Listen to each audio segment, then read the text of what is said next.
보여주고 싶지 않은 모습. 근데 그런 걸 드러냈을 때, 그리고 그런 걸 드러낼 수 있는 용기를 가진 사람들이 분명히 있더라고요. 그런 책을 쓰신 분들. 그러면 나도 책까지 만들어 볼 수 있지 않을까라는 희망을 조금씩 얻기 시작했어요.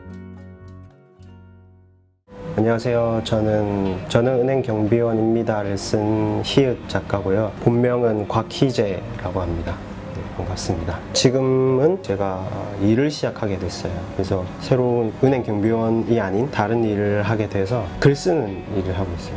광고 대행사에서 교육과 관련된 그런 광고글을 이제 쓰는 일을 하고 있습니다. 책을 내고 제 지인한테 연락이 왔어요. 제가 받던 실업급여가 마지막 달을 받는 달이었거든요. 뭘 해야 될지 사실 저도 그때 당시까지만 해도 몰랐어요. 제 책을 본 지인이 다니는 회사의 대표님이 이제 제 책을 보고 연락을 주셨어요. 그래서 면접을 받고 일한 지 5개월째, 6개월째 이제 되고 있어요. 어쨌든 책을 통해서 일을 시작하게 된 거죠. 저도 신기했어요. 사실 은행경비원 글 쓰기 전에도 그냥 글은 계속 썼어요. 그래서 처음에는 그냥 단순히 그냥 글을 쓰자라는 생각으로 썼는데, 근데 그냥 하지 말고 좋은 습관을 하나 만들자라는 생각에 처음에는 프로젝트 형식으로 하나를 했었어요. 100일 글쓰기. 100일 동안 하루마다 다른 주제의 글을 계속 쓰는 거죠. 뭐 여행기 같은 것도 써봤고. 근데 은행경비원 글을 쓰기 시작했을 때는 거의 일주일에 한 3, 4일은 썼던 것 같아요. 퇴근이 빠른 편이었거든요. 5시에 퇴근을 하면 집에 오면 6시에요. 그러면 씻고 밥 먹고 하면은 한 7시 정도 되거든요. 그러면 8시부터 11시까지는 거의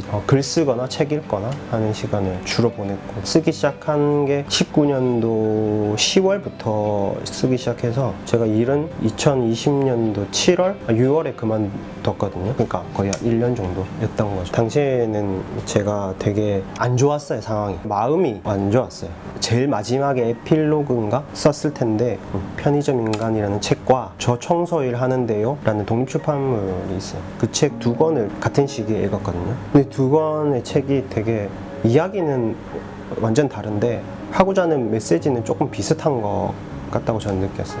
그래서 그 저 청소일 하는데요 라는 책을 쓰신 분도 여자분인데, 이제 여자가 청소일 하는 거에 대해서 사람들이 생각하는 인식, 바라보는 시선, 그런 것들을 느끼면서 청소일 하는 거를 왜 하고 있는지까지 설명을 하는 그 모습, 그리고 편의점 인간에서 소설 속 주인공이 왜 30이 넘도록 편의점에서만 일을 하고 있는지를 설명을 해야 되는 그런 장면들, 그런 장면들을 보면서 저도 그랬던 게 떠올랐어요.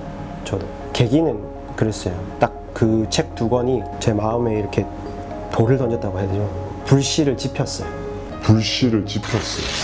직업을 숨기는, 약간 굳이 말하려고 하지 않는 그런 모습들이 나타나더라고요. 저에게도 제가 가진 자존이나 어떤 그런 자아들이 되게 작아지고 위축되어져 버리더라고요. 글로 조금씩 풀기 시작했어요. 보여주고 싶지 않은 모습. 근데 그런 걸 드러냈을 때, 그리고 그런 걸 드러낼 수 있는 용기를 가진 사람들이 분명히 있더라고요. 그런 책을 쓰신 분들. 그러면 나도 책까지 만들어 볼 수 있지 않을까 라는 희망을 조금씩 얻기 시작했어요. 1장에 이제 3번째 챕터인데, 저 일하고 있는데요 챕터예요.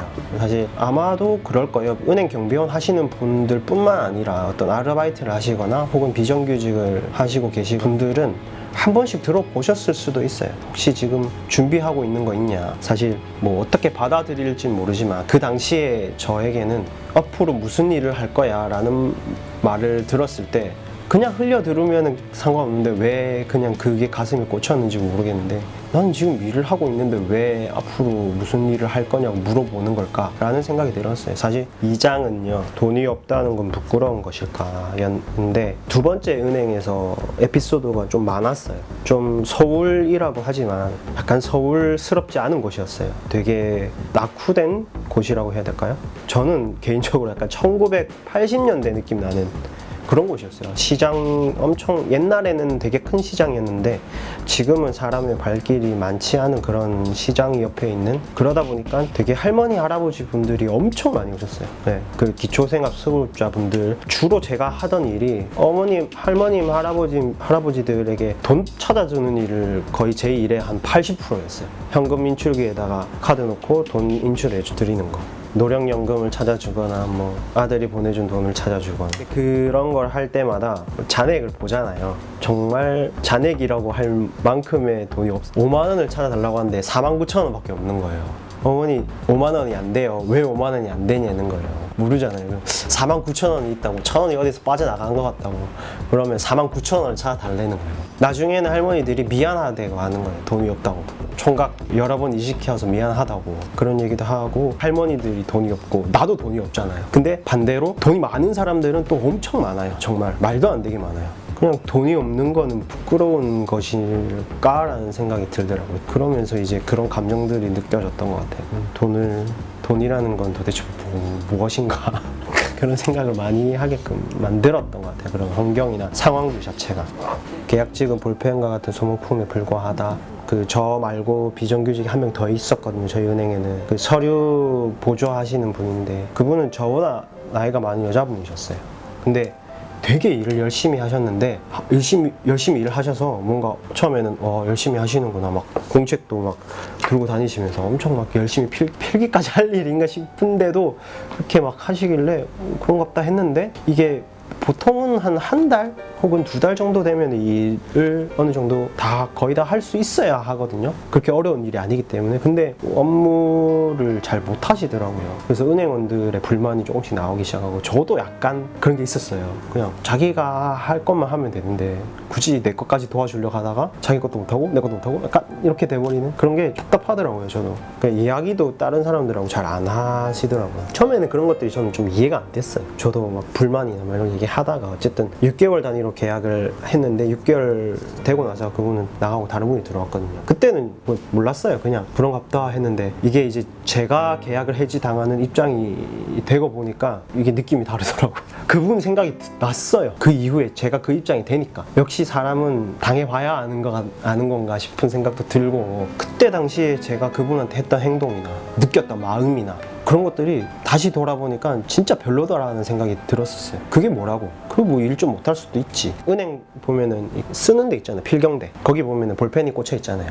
그거 되게 빨리 달아요. 빨리 달면은 제가 항상 갈거든요. 제가 그거 같은 느낌이었어요. 필경대 위에 꽂혀 있는 그 볼펜 같았어요. 제가 다 달아버리면은 치워버리고 딴 걸로 새 걸로 대체하는 볼펜 같은 거 아닌가, 나도 제목을 그렇게 지었어요. 소모품. 사장은 대부분의 글이 약간 의도를 가지고 쓴 글이었어요. 목차를 정하면서 사장을 쓰기 시작했는데, 그래서 조금 거침없다고 해야 되나? 전반적인 어떤 사회적 문제를 좀 더 다뤄보자는 느낌이었어요. 드문 일인데 그날 겪었던 일을 그날 바로 썼어요.